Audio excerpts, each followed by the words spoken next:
This presentation will discuss the topic of breast lump evaluation.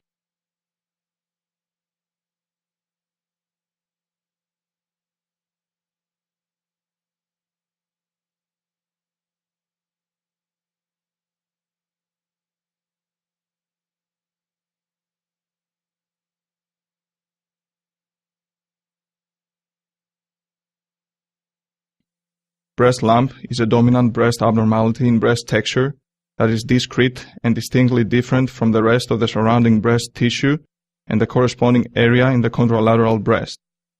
A breast lump can represent a cyst, a fibroadenoma, fibrocystic changes, a lipoma, benign non-proliferative lesions, benign proliferative lesions with or without atypia, ductal carcinoma in situ, or even invasive cancer. Breast lumps can be discovered either by self-examination or routine check-up. 9 to 11% of breast lumps result in a diagnosis of breast cancer. Missed diagnosis of breast cancer is one of the most frequent causes of malpractice claims in the United States. Evaluation of breast complaints requires a vigilant and multidisciplinary approach.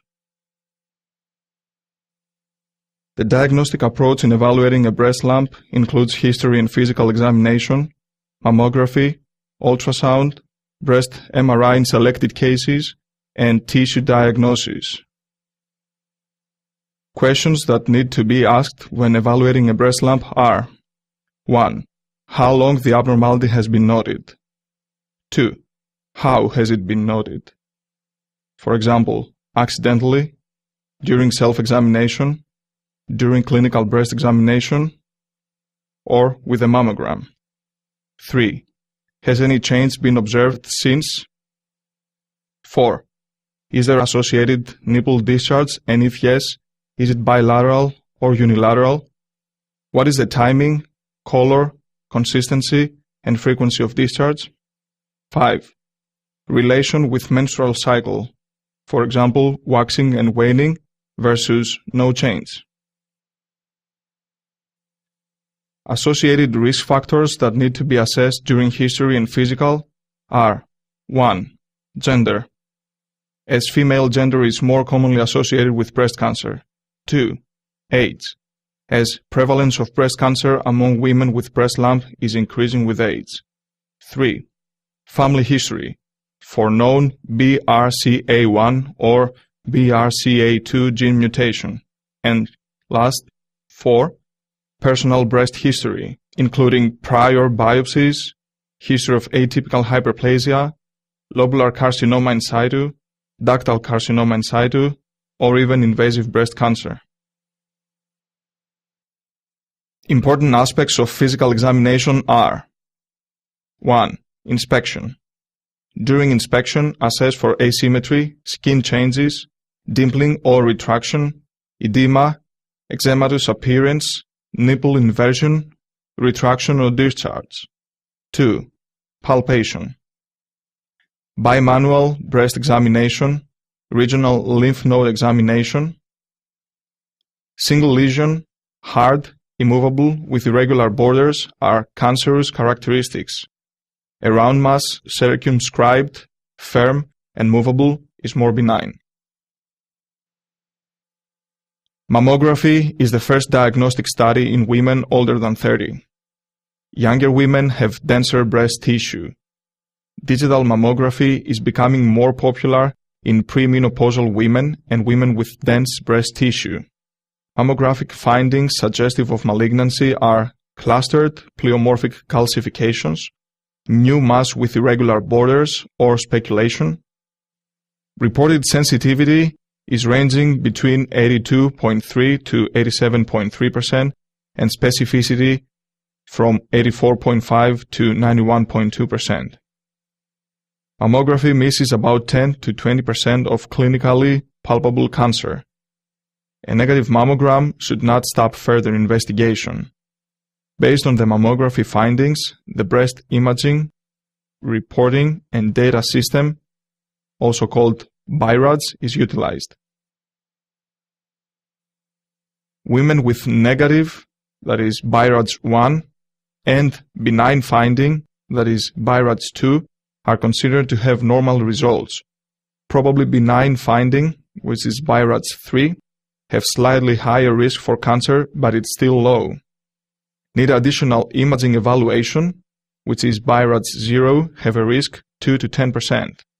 Suspicious abnormality, which is BI-RADS 4, or highly suggestive of malignancy, which is BI-RADS 5, have a very high risk. Below is a flow diagram for evaluation of an abnormal screening mammography result in a woman with breast symptoms. BI-RADS 3 would require additional imaging in 6 months. BI-RADS 0 will require an ultrasound study right after the mammography. BI-RADS 4 or 5 dictate a core needle biopsy or needle localized excisional biopsy for tissue diagnosis. The ultrasound is useful in women younger than 30 years and pregnant women. It is the first line in assessing whether a mass is solid or cystic. 98 to 100% accuracy in detecting cysts have been reported with the use of the ultrasound. It is also used to provide guidance for biopsies and offers the benefit of no radiation exposure. Breast MRI is best reserved for diagnostic dilemmas, has a significant false positive rate, increasing the rate of benign biopsies. Tissue diagnosis, as the gold standard of diagnosis, is consisted of 3 different modalities. 1. FNA, which stands for fine needle aspiration, utilizes a 22 to 25 gauge needle to establish whether the lump is solid or cystic and send fluid for cytologic evaluation. Straw-colored or gray-green fluid is usually benign. Blood-stained aspirate concerns for cancer. It is operator-dependent with sensitivities 65 to 98% and specificities 34 to 100%. 2. Core needle biopsy, which utilizes a 14 to 18 gauge needle. It is more invasive and thus more morbid than FNA, and less morbid than excisional biopsy. Sensitivities 93 to 98% and specificities 95 to 100% have been reported. 3. Excisional biopsy, which is an open surgical biopsy that removes the lesion previously localized by a wire and thus is more accurate than the above. Specificity is 100%, but also more morbid.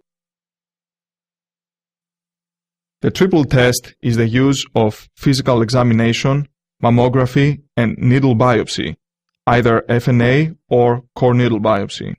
If negative, the chance of breast cancer is 0.7%. If positive, the chance of breast cancer is 99%. This is a flow diagram for the evaluation of a dominant breast mass, utilizing all the different modalities discussed prior in a stepwise approach to the diagnosis of a breast lump.